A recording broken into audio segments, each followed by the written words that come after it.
Marshall here. Welcome back to the Realignment.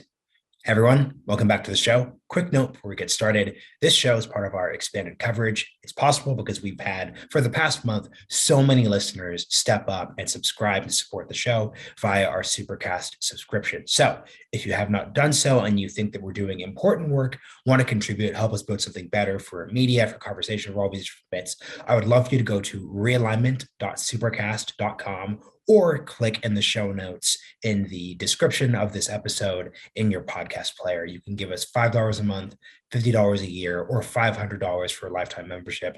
Doing that support right now as we're figuring out ads, we're figuring out what we're going to do going forward, helps us keep this content unpaywalled, which, if you could afford it right now, is really huge because we've got really tough economic times going on. And there are just a lot of younger listeners who cannot be expected to subscribe to their 15th or 28th subscription. So once again, if you could go to realignment.supercast.com or follow the show link in the notes, we really appreciate that as we continue to do these 3 to 4 episodes a week. Now, on to today's episode. We've got a really great one, speaking with Dr. Francis Fukuyama about his new book, Liberalism and Its Discontents. As Francis notes, this is not liberalism in the sense of the left or progressivism. It's liberalism in the sense of classical liberalism, these ideas around how many Western, and even not just Western, but even societies such as Japan, have been organized around since basically the Enlightenment in the 18th century. As he really talks about, there's this whole situation right now where there's deep dissatisfaction with this political situation across the globe.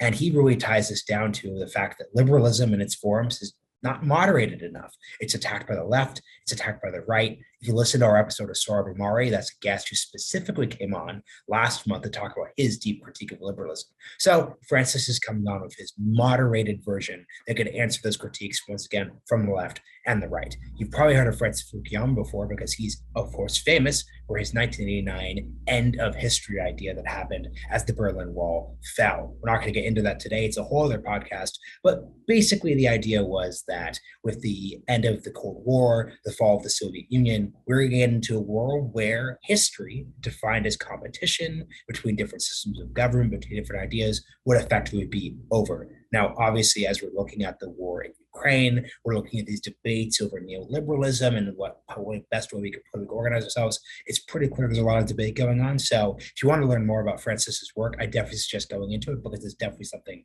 we'll cover on a future episode. For all that, bit of a long one, but really appreciate it. Hope you enjoy this episode. Francis Fukuyama, welcome to the Realignment. Thank you very much for having me. There's a million different places that we could start in a conversation like this, so I'm going to try to go in a very specific order. I want to start with the piece that's going to be most relevant to listeners right now. We're recording this episode on the 10th. This is the launch date for Liberalism and Its Discontents. Yesterday, obviously, was Russia's Victory Day parade. And obvious recognition of World War II, everything like that. What's just your current obvious analysis of the situation in Ukraine right now?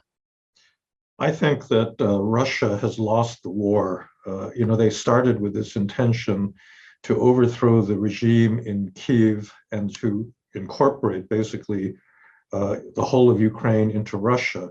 They're not going to come remotely close to doing that. They've already been humiliated in their attempt to capture the capital.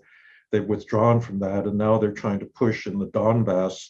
And my prediction is that they'll lose that battle as well, and the Ukrainians are likely to actually drive them out of all the territory that they occupied after February 24th.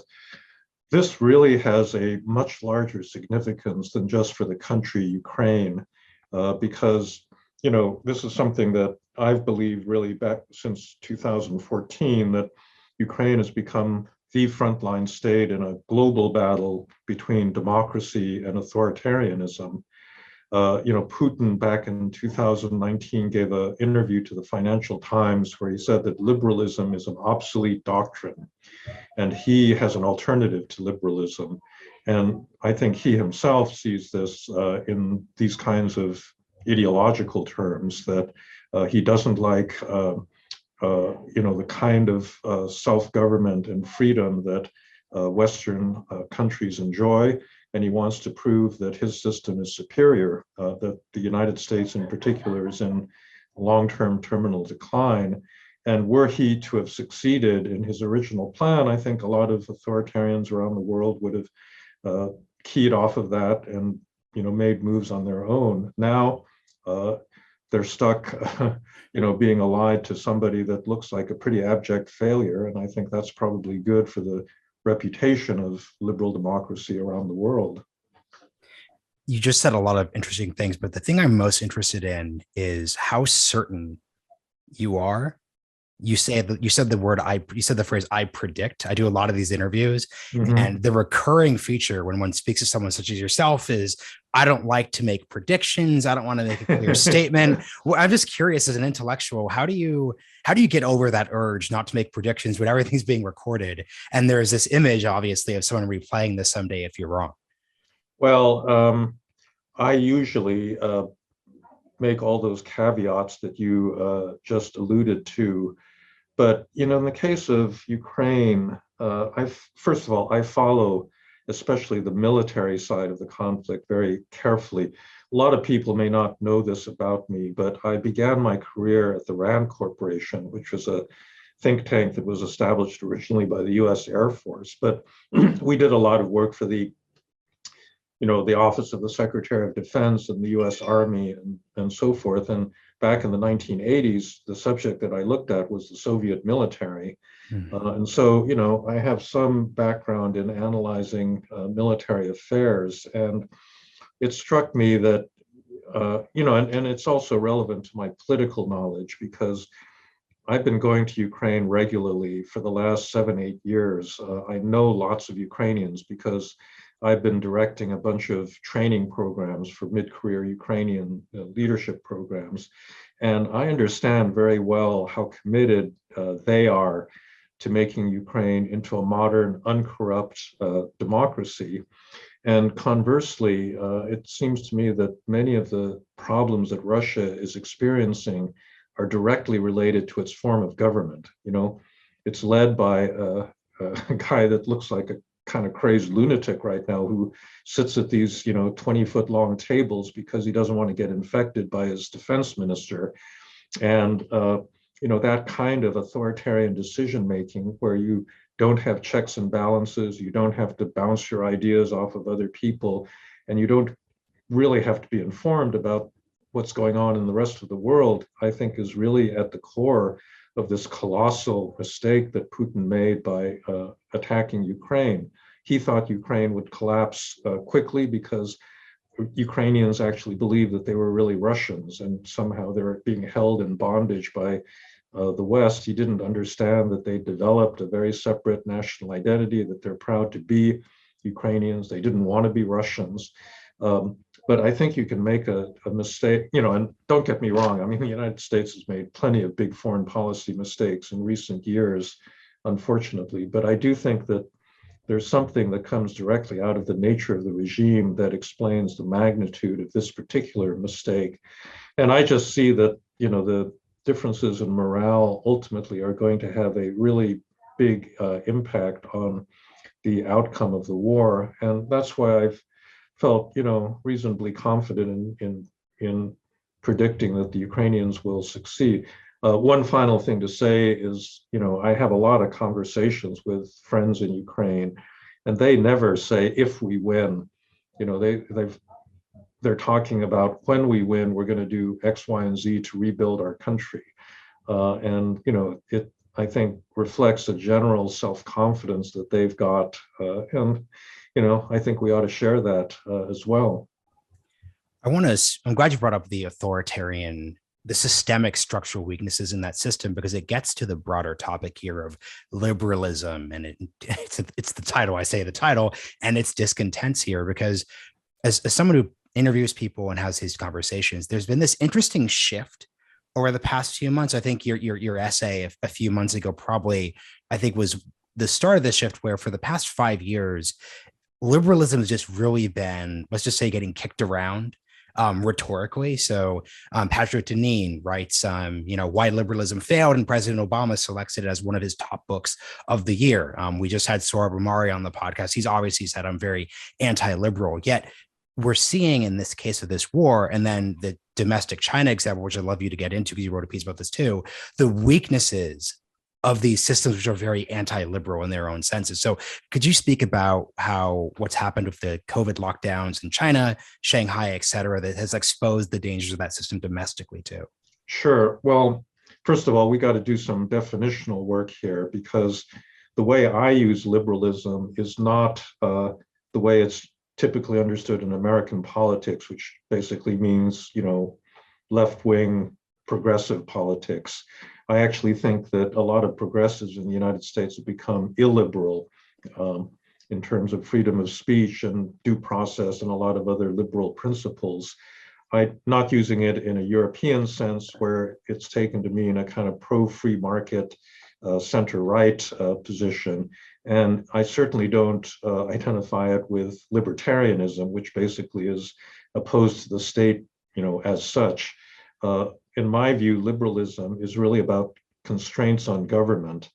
It believes in a kind of universal moral equality of all human beings, and that we've got a rule of law, checks and balances, these institutions that protect individuals from overreach by governments. And if you have that kind of a system in place, I consider you liberal.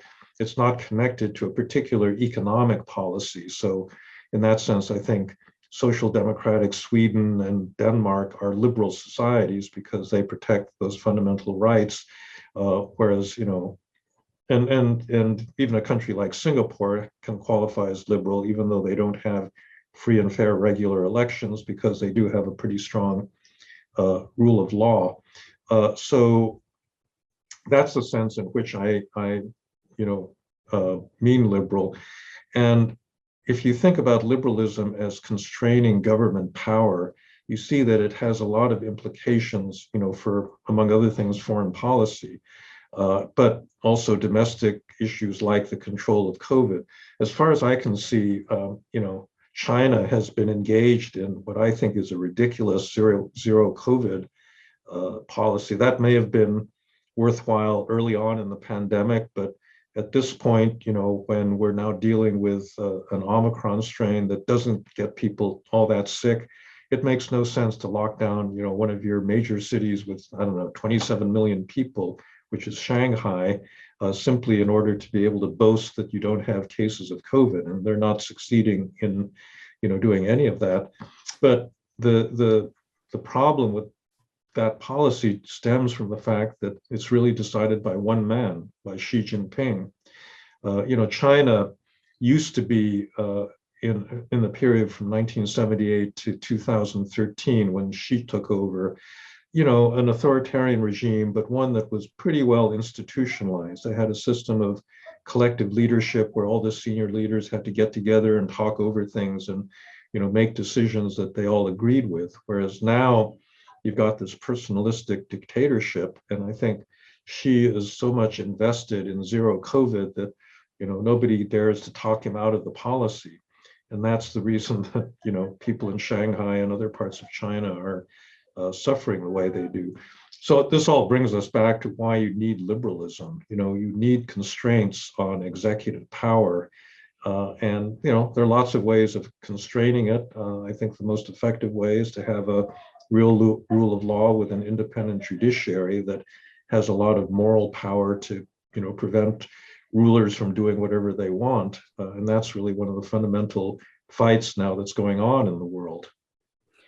So you just gave, I think, a helpful definition of liberalism.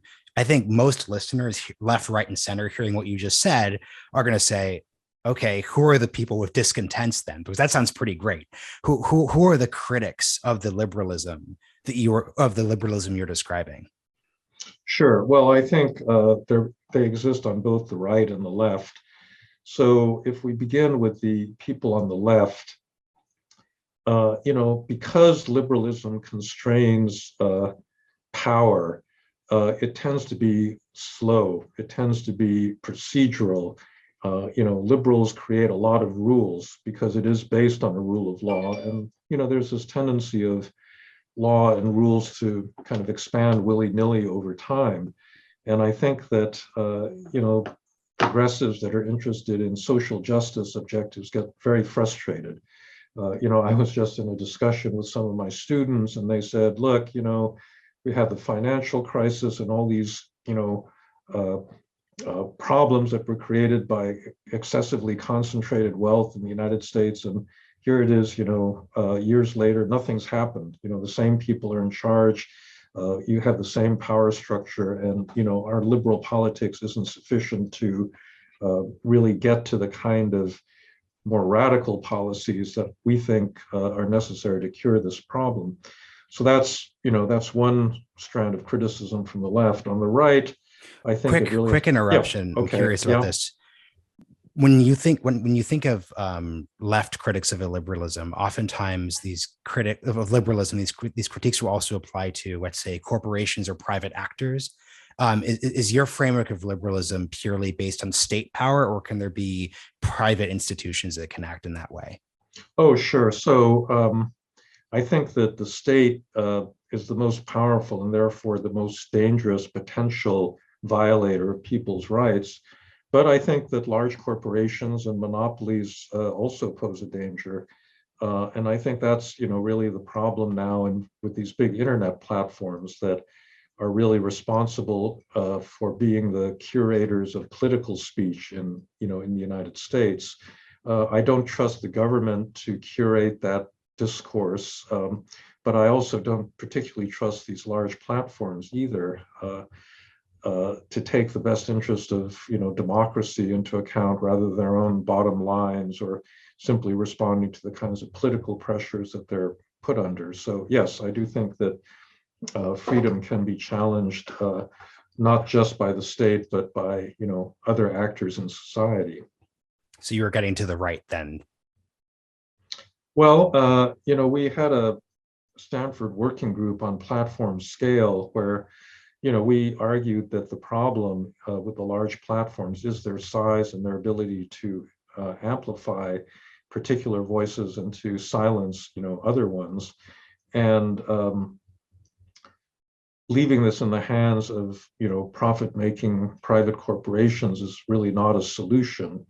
A lot of people on the left are satisfied with that because the people that own these corporations are basically aligned with them in a lot of cultural and policy issues. But I think if you want a durable liberal society, you've got to have rules that apply no matter who owns these platforms. You see this already with Elon Musk. I mean, a lot of conservatives are now happy. I guess he's just announced that he's going to let Donald Trump back on Twitter. I'm not delighted that he's going to be back on, but I do think that it isn't really up to a private company to make such a momentous decision about our political discourse. And therefore, we need a different approach to content moderation that, is a little bit more politically neutral. So speaking then of, so we were focusing on the left critics of liberalism. What is the right critique of liberalism? Well, it's funny you should ask. I actually just had a debate with Patrick Deneen in Michigan last week. So if you just take him as an exemplar of it, I think that the problem that many conservatives have, and particularly religious conservatives, is that liberalism deliberately, in a way, took the higher ends of man out of politics. It's a doctrine that began after Europe's wars of religion in the 17th century.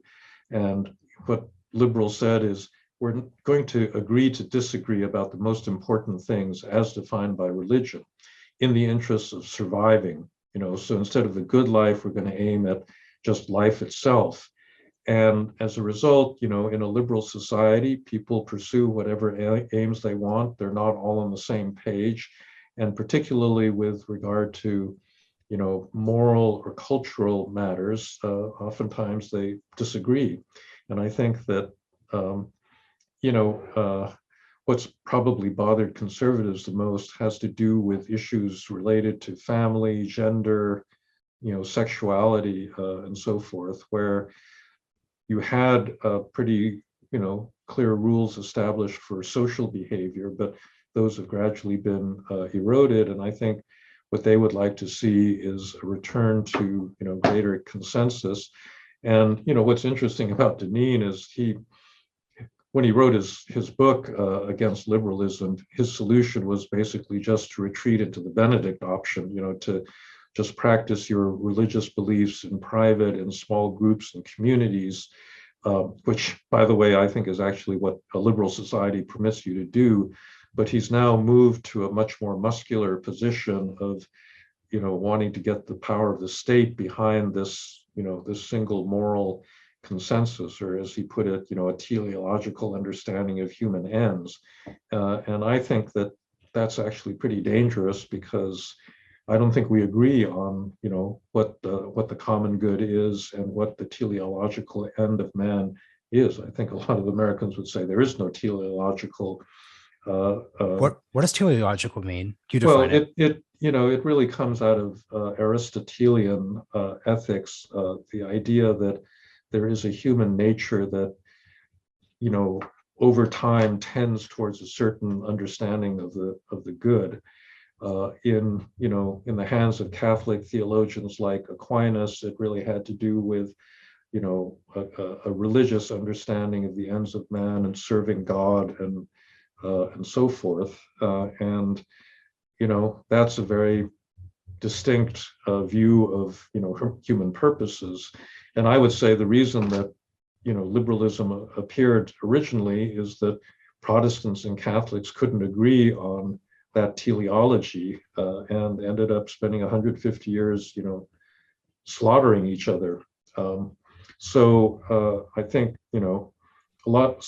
I wouldn't say that most religious conservatives actually want this kind of muscular, state-supported religious establishment, especially not in the United States. But there is this longing for a period, which I think is a kind of nostalgic misreading of past history, where everybody was Christian or everybody shared the same kind of religious, worldview, and therefore there was more consensus on, on these sensitive issues regarding family, sexuality, and so forth.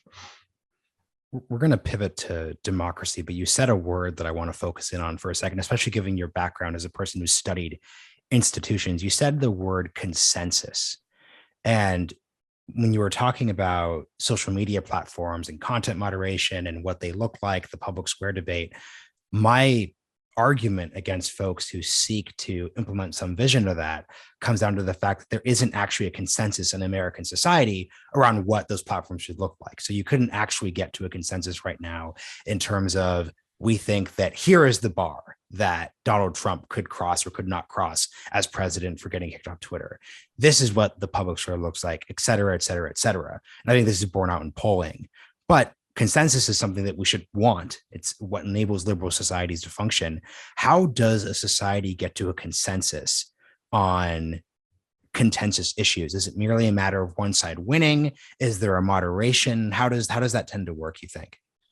Well, first of all, there are things where there is a general consensus, so all of the platforms don't permit,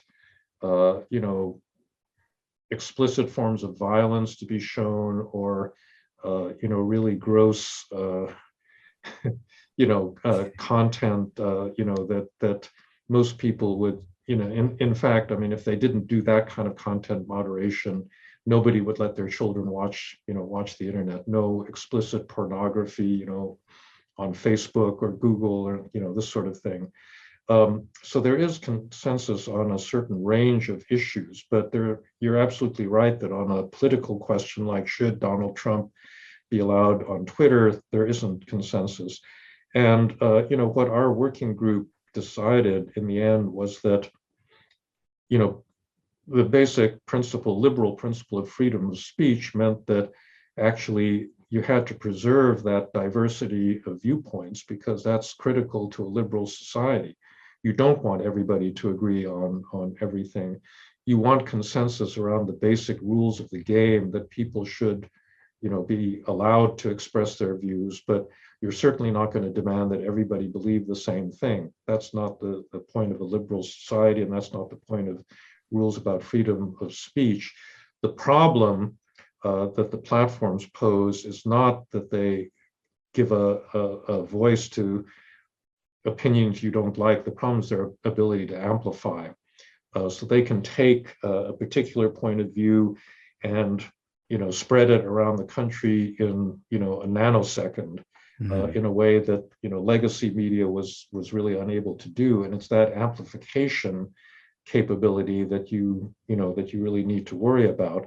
But the objective of policy should not be to stamp out hate speech or conspiracy theories or Donald Trump or anybody else, because we have a First Amendment in this country, and we do believe in viewpoint diversity. And so we want to preserve that. We simply want to make sure that no particular organization, whether it's the government or whether it's a large internet platform, has this power to amplify or to shut down, certain voices in the political dialogue.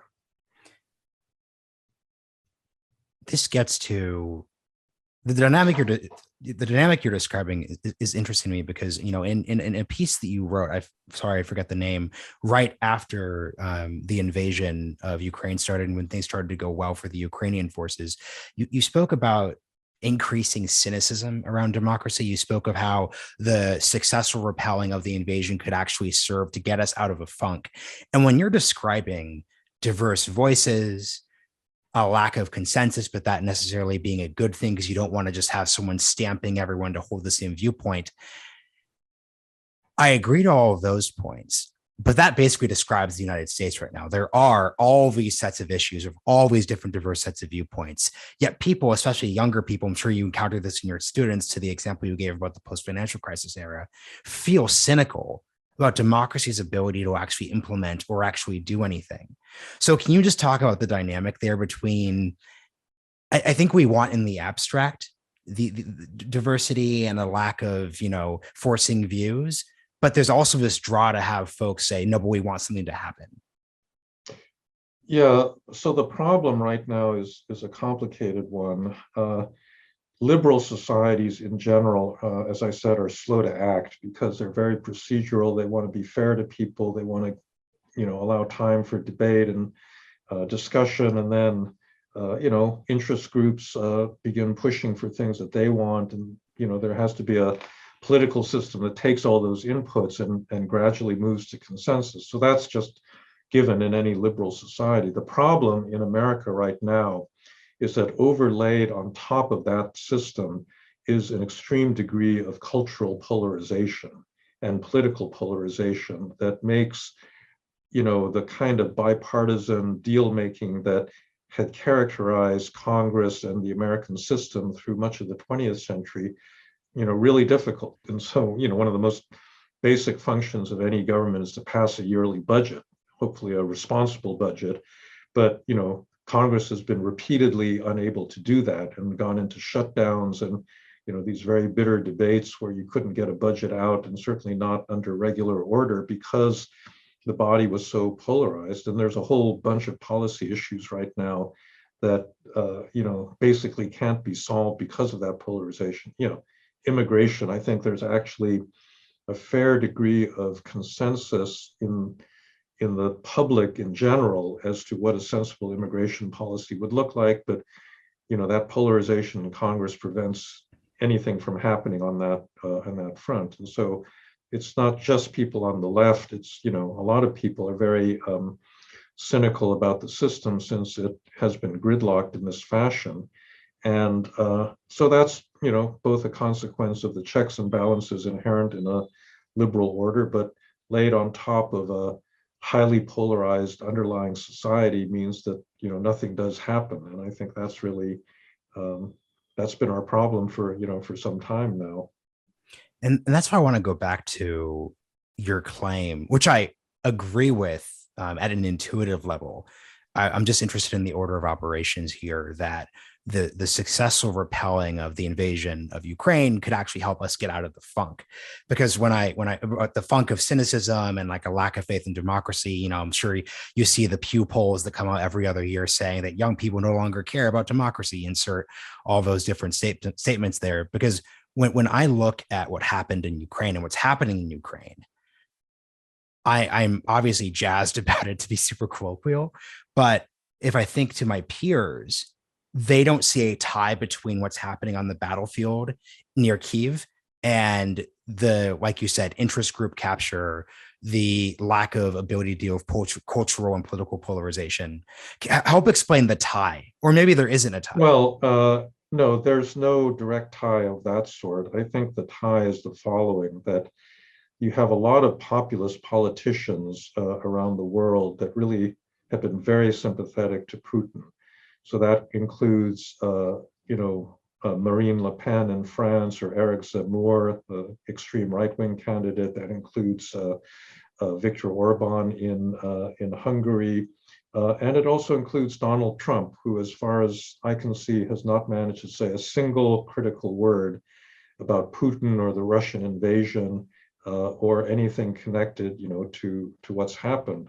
He And did say so, genocide. And that seemed kind of random, but well, I remember this interview that he had with Hannity, where Hannity gave him like 4 times. He said, he basically gave him the opportunity to be critical of Putin, and he simply refused to do it every single time. So there's something going on, and I think it is related to his own instincts.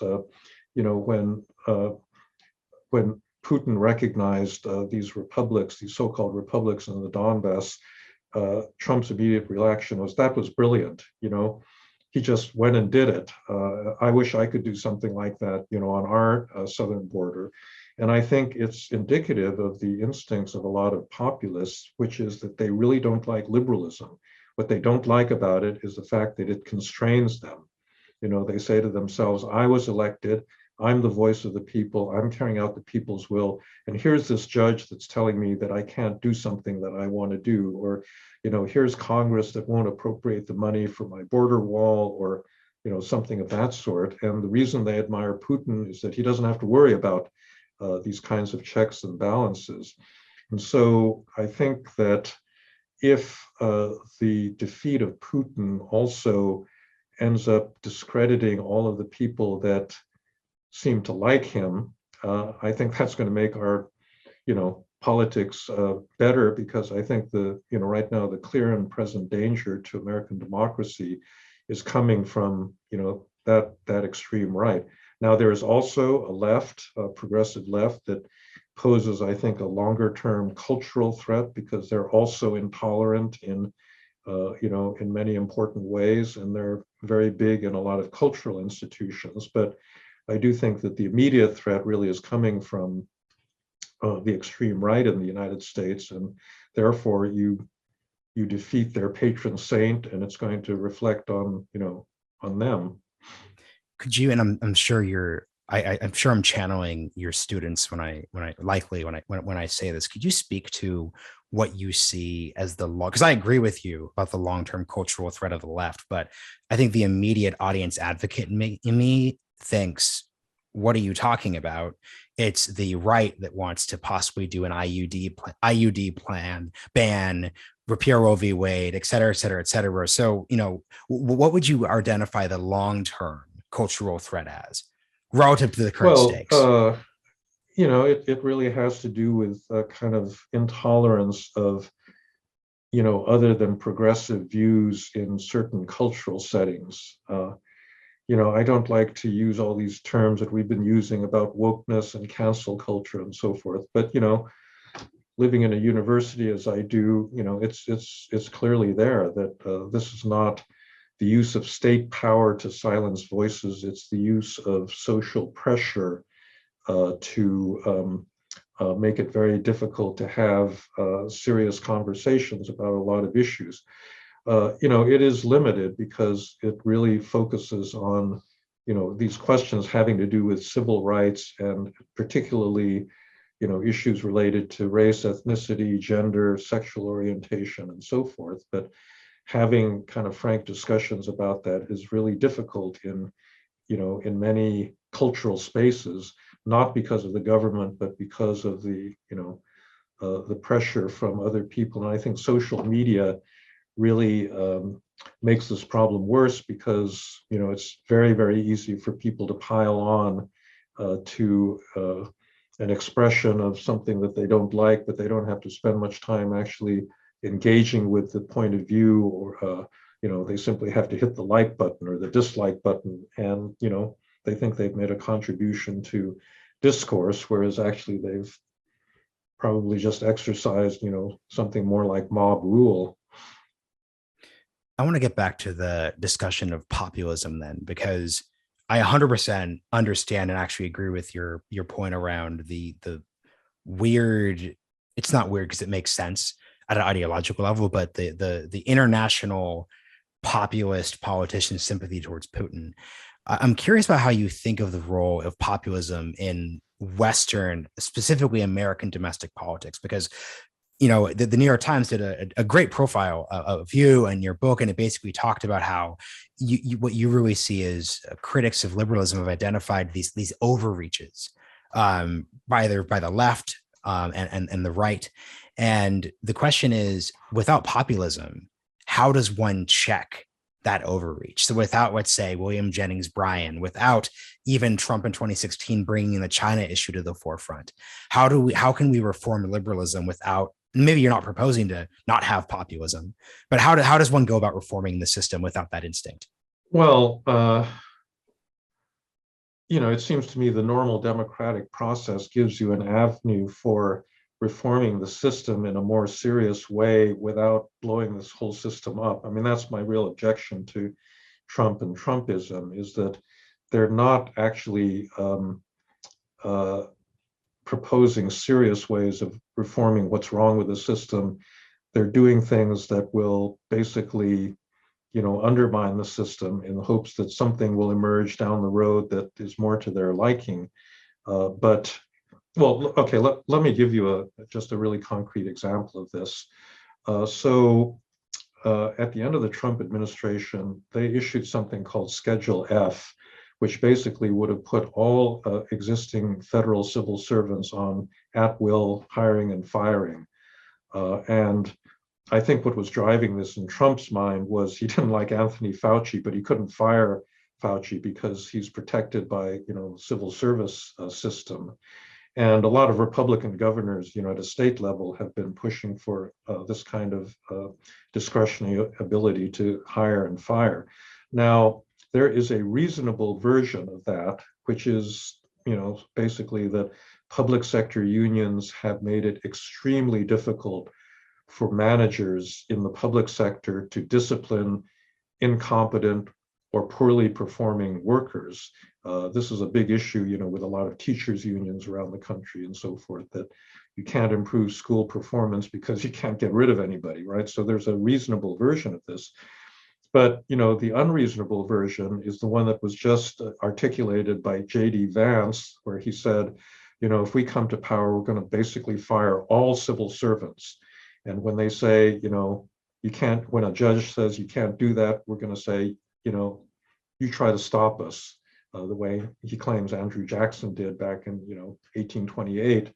And this is basically destroying the system. I mean, do you really want to get rid of merit requirements for people that work at NASA or at the CDC or at any number, at NOAA and the forecasting of the weather, and replace these all with basically political hacks that are loyal to you, which was really the personnel policy of the Trump administration? I don't think so. So there's a sensible way to reform the system that I fully admit needs reforming. There's a lot of parts of the bureaucracy that are not accountable, that go off on tangents that really don't correspond to democratic will, but there's better and worse ways of dealing with that. And I think the instinct of people like Trump is just destroy everything And we hope that something good will come out of the ashes of that. And I just don't think that's the way to fix things. And so what you'd want is democratic will to do these reforms, but to do them in a way that will seriously address the real problems and not, imaginary ones. And okay, I'm glad you set it up that way. What would you say the imaginary problems of American society are, and what are then the real problems in your view? Well, look, it gets back to a lot of basic things that are thrown around in politics, like the administrative state. This is, or the deep state. This was a phrase that was popularized by Steve Bannon and then taken up by Trump himself. And there's a kind of imaginary world that they see where you could get rid of all of the experts and qualified people in government and replace them with basically politically aligned people that would make America work better. And we actually had that system. It actually was Andrew Jackson that did this back in the 1820s, where he essentially politicized the entire civil service at that time. Everybody was a political appointee. The levels of corruption in American politics were just enormous at that point. Everybody was a patronage, payoff. They got their jobs as a result of patronage and political payoffs. And so we've seen that kind of system before. And I think that these people on the right that criticize the modern administrative state are kind of imagining that somehow the 19th century was this paradise of true democracy where the people really ruled. Well, they did rule in the sense that they elected politicians that then gave them jobs, whether they were qualified or not. So I think that's, genuinely imaginary, or, it reflects a lack of awareness of American history and some of the problems of going down the path that they're advocating. It's interesting because, JD's been on the podcast, so I'll channel him for a second. JD feels very clearly that, and I think if you pushed him the way you just articulated it, he would say, look, like, I obviously don't think the 19th century was a paradise. He's well read. He knows the whole civil service reform era from 1870 to 1890 something basically was there for a reason. He would say, though, the costs of meritocracy, the benefits of meritocracy are not worth their costs, because he sees the issues we're facing as very existential. And this is a left and a right issue. Like, this seems to be one of the drivers of polarization. Things feel existential. What do you say to, and it seems to me that you can't have a political system where both sides see compromise, advancement, slow plotting, but not radical reform. They see that thing as an existential danger. So what do you say to that version of the argument? Well, I think it's ridiculous. It's not, we're not facing in either direction. And well, let me modify that. If as a result of the manipulation of the electoral count system in 2024, you managed to elect a president in spite of, popular will, yeah, that will be existential for American democracy.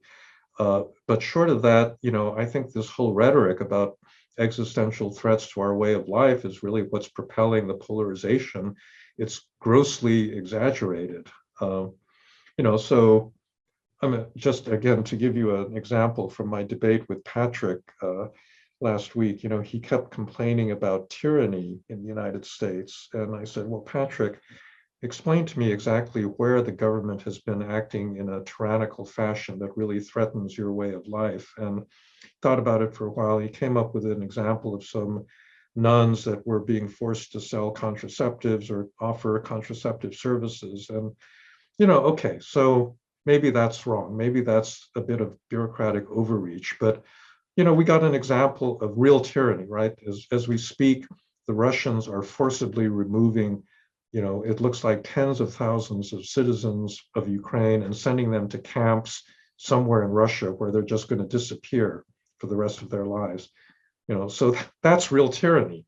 I don't think that anything that we're experiencing in the United States, comes remotely close to that. Or another example, in one of these school board protests, the protesters showed up wearing Stars of David on their coats because they didn't like I don't know, it was a mask mandate or a vaccine mandate or something like that. And again, I just think that shows, so the Jews in Europe were facing a true existential threat. Oh, sorry. During I the want to make Holocaust. this. I want to make this. I know what you're talking about. So they wore the yellow star as Yeah, if they was the. I just want to make it clear for the listeners because yeah, this is yeah. right. And again, you know, uh, being under a mandate to get a vaccine is simply not like being a Jew in the Holocaust. It just isn't. The latter was a existential threat to the people there, but what we're facing in the United States is a little bit of inconvenience, and maybe you don't like the policy so much, but you can live with it. And so I just think the existential rhetoric on both sides is not helpful.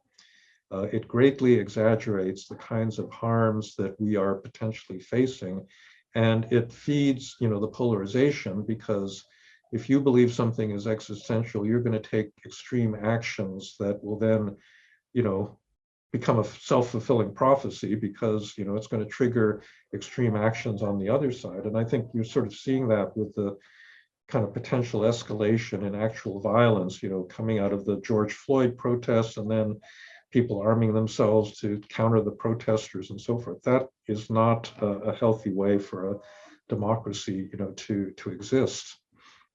Okay, so this is. I want to make this explicit then because I'm sure an audience member is going to be kind of confused by this. At the start of the episode, you critique, and once again, for everyone listening, I am pro-vaccine mandate.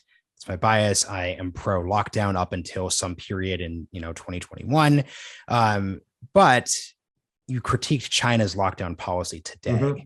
What is the difference between our liberal society version of vaccine lockdowns, of COVID lockdowns, and the authoritarian Chinese version? Oh yeah, well that's simple. We were doing these lockdowns early on in the crisis before anybody understood the way that COVID spread, right? We thought that you get it from touching surfaces, and so everybody was using hand sanitizer. And turns out that wasn't that important. But most importantly, it was before there were vaccines, and so lockdowns were really the only way that you could at that point control the spread.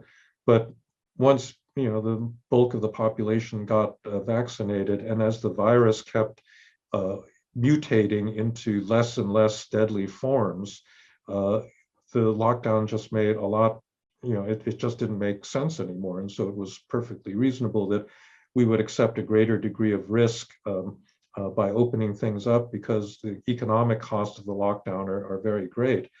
The Chinese, by contrast, are at this late stage. They haven't vaccinated people fully because they don't have effective vaccines. They're not willing to use the imported, better quality Western vaccines.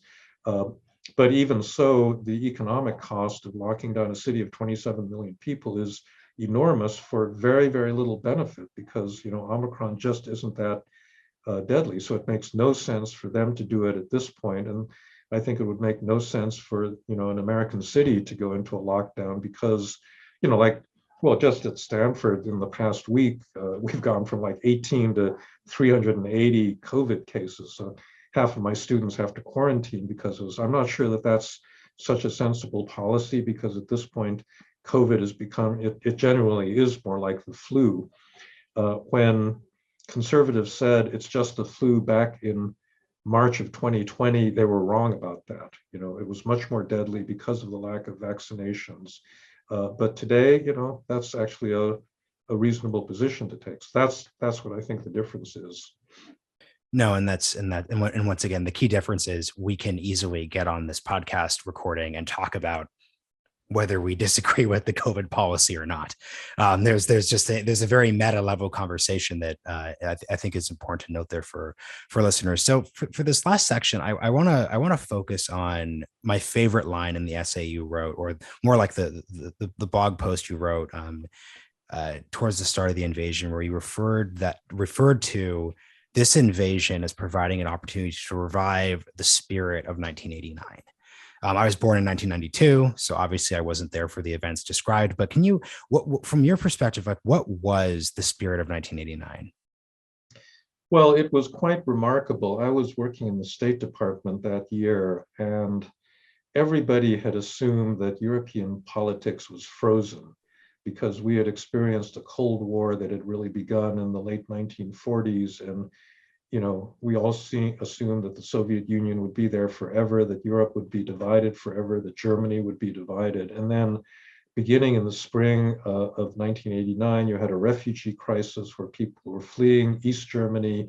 And then you had these miraculous transformations in Poland and Hungary, where people seemed to be actually rejecting communism in favor of some kind of democracy. And then the thing snowballed in the coming months. I remember in late October, I was at a NATO planners meeting, and I brought up the question of German unification, and the German representative said, that'll never happen in my lifetime.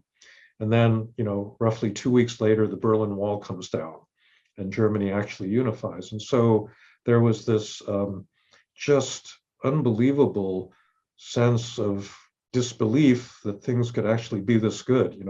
This many people were being freed of this oppressive political system, really without a shot being fired in most cases. And it gave people a lot of hope that the idea of democracy was something that would be contagious. And in fact, it was. I mean, it spread to other parts of the world that didn't have the same conditions as communist Eastern Europe, but it inspired people to behave in similar sorts of ways. So that was the spirit of 1989. Clearly, we're kind of in the opposite direction at the moment. It's a spreading spirit of authoritarianism, where you have a coup in one country that then stimulates, some soldier in another country to launch a coup there, and that's a unfortunate momentum that I think needs to be broken.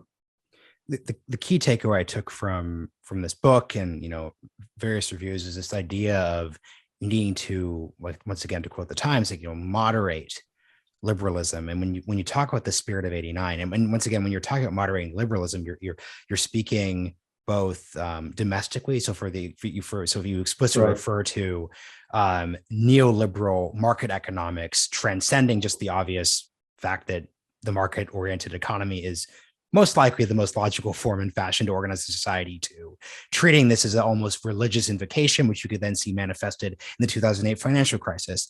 And then you obviously have the Iraq war, which you came out very aggressively opposing with deep dissatisfaction, really separating from a lot of colleagues ideologically on that.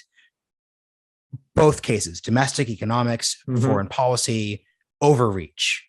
How does one imbue this spirit of 89, which I think most people can agree with, without leading to overreach, let's say 10, 15 years from now? Well, I think it just takes wisdom and statesmanship and, good political leadership to not, Stalin had this phrase, dizzy with success. And I think, being dizzy with success is a temptation. And that, really did happen, I think, in the 1990s. After the fall of the Berlin Wall, liberals got overconfident. They said, we're going to get rid of every last remaining dictatorship in the world, keeping up the momentum from that period. And the free market types said, yes, we're going to tear down, these walls of regulation wherever we see them. And that led to the, financial deregulation that was really the cause of the 2008 crisis. So how would you have prevented that? Well, I think you would have needed people to keep their heads a little bit better, but it's not an obvious thing to do when you're in a period where you do have this kind of general feeling that things are going your way. But I think prudent leaders understand that there are limits to the powers that they have, and they behave accordingly. I'm afraid I can't give a more this is the ultimate political question. So if you would have written a different book if you had that clear answer. So for the final question here, then, I do like your framework of wisdom, statesmanship, leadership. I'd say a big theme of this episode has been, like, how does one reform systems, structures that have various structural and just sort of individual problems facing them.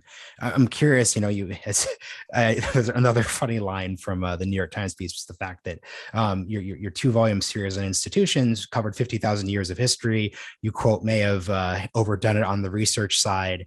What is a moment or an era or just an example you could give listeners that should convince them that the answer isn't burning down the system and starting over, isn't saying, okay, let's just throw things to Bernie, let's throw things to Trump, and those are the same thing at a moral level. But what is there an example that comes to mind when you think from a maybe let's help people be optimistic perspective?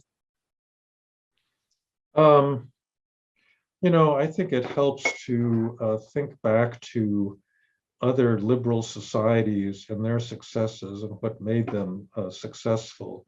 I think, very often about the Austro-Hungarian Empire, which was a liberal empire that produced the fin de siècle Vienna, that, was the home of Gustav Mahler and Sigmund Freud and Hugo von Hofmannsthal. On the Hungarian wing of the empire, you had, Edward Teller and Leo Szilard and John von Neumann, these monumentally great physicists, all of them Jews. And, you think about that society and the fact that the freedom that people enjoyed, produced this kind of towering cultural achievement and scientific achievement. And then the whole thing gets shut down by the rise of Hitler, this fascist mayor, Karl Lueger in Vienna, essentially, marked this shift towards a much more restrictive, nationalistic, illiberal understanding of both German and Austrian politics, and produced the war that then really wrecked European civilization. So I think it's helpful to remember the good things and the incredible creativity that true liberal diversity actually promotes. Just to dot some I's and cross some T's, Viktor Orban today says Hungarian national identity is built around Hungarian ethnicity. All of those physicists I mentioned that came out of a single gymnasium in Budapest were all Jews. And therefore, by Viktor Orban's definition, they're not Hungarian. They're outside of the national community that he wants to create. And I think that kind of shows you what the problems with this kind of nationalist populism are, that, the diversity that you get in a liberal society actually is the grounds for incredible creativity and human excellence. And I think, that in itself should inspire people to, want to create that kind of a society as well in the present. Well said. Francis Fukuyama, thank you for joining us on the Realignment, and congratulations on the book launch. Thank you very much. I really enjoyed talking to you.